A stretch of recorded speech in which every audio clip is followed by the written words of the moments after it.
What's up, guys? Mini Money here. Today we are going to be talking about Hell Let Loose if it was a Vietnam game. I tried to and I know what you're thinking, like, they have Vietnam games, like Battlefield Vietnam. I didn't play that. I played Battlefield Bad Company 2, but I never played the Vietnam, like, offshoot of it.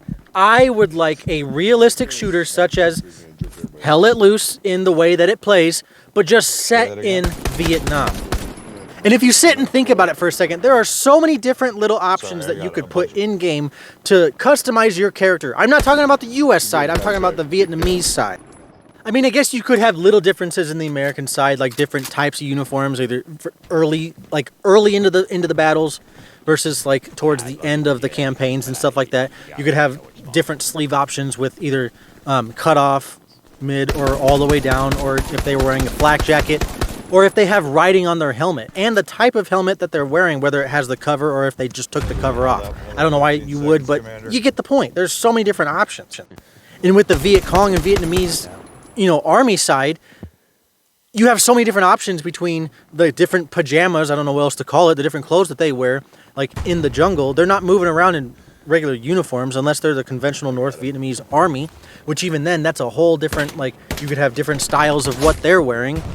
And with the Viet Cong side, you could have females in there to appease that section of the, gaming community, which is neither here nor there whether you like it or don't like it, females in video games. If it's accurate as to what was happening at that period of time, go ahead, have them in there. If it's not accurate, if it's a historical game, that's a whole other conversation, whether you're just trying to appease a certain part of the population that buy the game versus, actually inserting it in there, like, historically. I'm starting to get away from the point, though. The point is, this would be such a cool game because you have so many different options of even maps to play. Think of the movie Hamburger Hill, if you've seen that. That could be a whole section of a game, of a map. You'd obviously have to make it much larger. You could have, like, central bases up at the top of the hill and at the base of the hill, and just make the hill huge. You get the point. If you haven't seen that movie, go see it. Unless you're under a certain age, because it's not that good, I saw it at 5. I was way too young. Not the point of the video. But you get the point. You have so many different options of farmland, tight-end jungle. You have Hue City. You could have airfields that were getting attacked. It'd just be so cool. Not to mention the types of guns that would be in-game. You could call in airstrikes with napalm. I know it's cool with what we get in Hell Let Loose as it is right now, but think of bombs, strafing runs, and napalm. Talk about immersive gaming when you're sitting in the jungle and your commander calls in a strafing run and then a napalm run on the enemy in front of you. How much cooler can it get? And if you think about it, the bombing runs, like the ones that we have in-game now, you just look up and see a big-ass B-52 in the air dropping, I don't know how many 2,000-pound bombs on the enemy.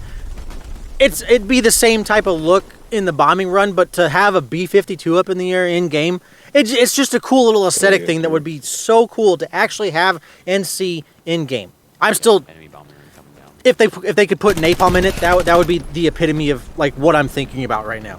And in terms of, like, American guns that they were using in-game, you could have, the Special Forces guns. You have M60s, for the love of God.